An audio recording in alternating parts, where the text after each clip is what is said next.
Pleased to be with you for what is now our third Nighttime Neighbors program. And don't worry, eventually this will get old and I won't be counting every single show for you anymore. But I point out that this is the third show because we've made great strides in what is now our third week. And it is because of you.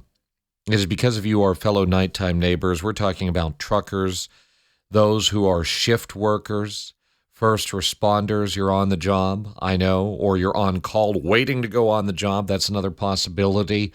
There are people out there who are just simply shut in. There are loners. There are insomniacs.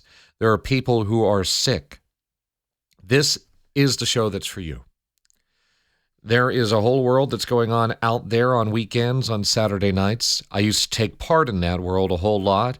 Lost interest in it for a variety of reasons. Maybe we could talk about that some other time or a little bit later. But basically, I decided that there's a community of people just like me who are looking for old school connection in a world that is full of technology, impersonal tech that talks to you and tells you things and does research and thinking for you. But the mind is a terrible thing to waste. And that's why tonight we're going to be getting into philosophy by someone who is an unlikely philosopher. We're not talking about Locke, Montesquieu, all of those guys, Henry David Thoreau, all of them. They're all fascinating. And we could do philosophy based on their thinking, their rationale, their experiences for another show. But our third show, which is the first on philosophy that we're going to get into and some of the bigger, more existential questions of life, will be by a popular musician who gave up on the music industry. He was making money hand over fist. He had some of the best-selling records once upon a time. And at a very young age said, I had it. And he decided that he would quit the music industry, then become a philosopher of the modern era, of the 20th century. We'll talk about who that is in a little bit. But first, I have to talk a little bit about some behind-the-scenes mumbo-jumbo. When I was a kid, and I found out how radio worked little by little, all the elements that went into making a station work and how it worked and everything behind the scenes, it was fascinating to me. I know a lot of people who are not in the business, and yet they still find it interesting. They still find it fascinating. And even if they don't, there's a reason why I'm going to go into this, because I feel it's so important that it is so crucial to explain my rationale, to be transparent, to explain why things are the way they are, because you are one of our neighbors. You are part of the Nighttime Neighbors community, and because of that, I vow to be as honest as I can with you, to whatever extent feasible. And as this show has gone on now, 2 full shows, and now we're in the third, we are in what is called the development stage. And there's no set number of shows, there's no set number of weeks for a program to be in the development stage. But behind the scenes, me and all of my colleagues at WTIC, a great team. These are people who have been at it in radio for years and years and years, and our station's been on the air for almost 101 years. Incredible. Going back to 1925, cementing what has been consistency and legacy in what has been a turbulent world the last 100 plus years.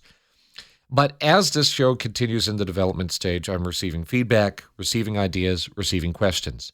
One of the questions that I've been receiving predates the show even going on the air. This goes back to October. This goes back to November. And finally, when I broke news that this was going to take place, that this show was going to launch Saturday nights, 9 to midnight on WTIC, people were asking me, Morgan, are you going to take calls?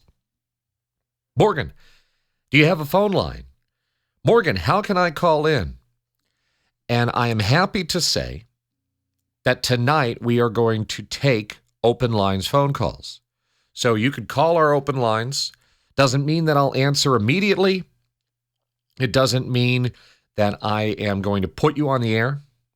Doesn't mean that we'll take calls even this hour. I don't quite know how the open lines is going to work, and I like it like that. I like it like that because our world is unpredictable.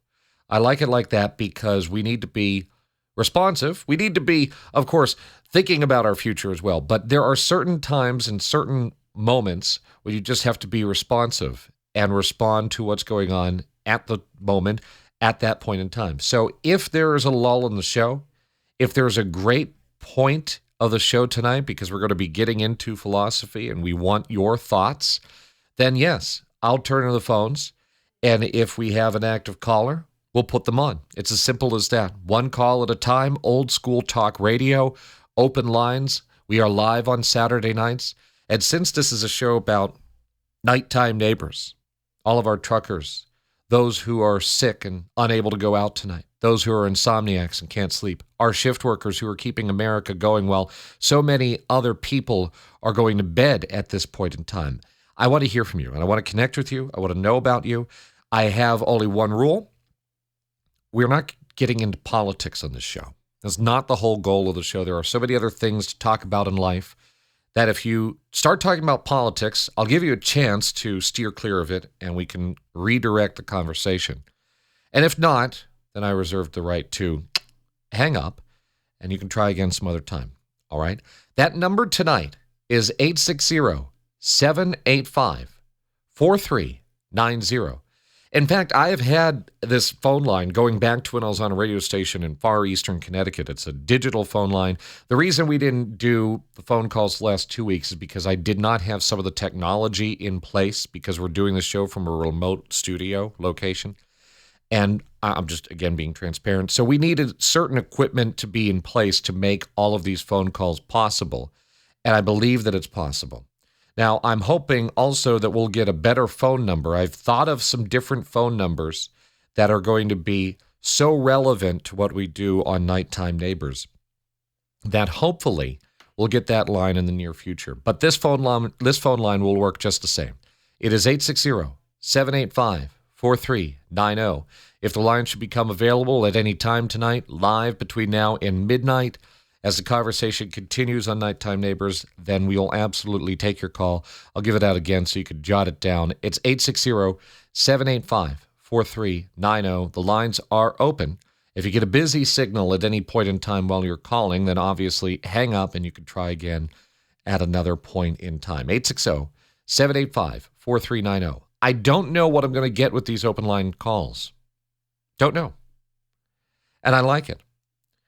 I just like that. There's something exciting about unpredictability, about meeting new people, connecting with them, and this is a brand new community. I've done my research, and aside from network talk shows or play-by-play programming, WTIC has not had its own late-night programming, particularly on a Saturday night, according to my research, dating back to the 1970s, on a Saturday night.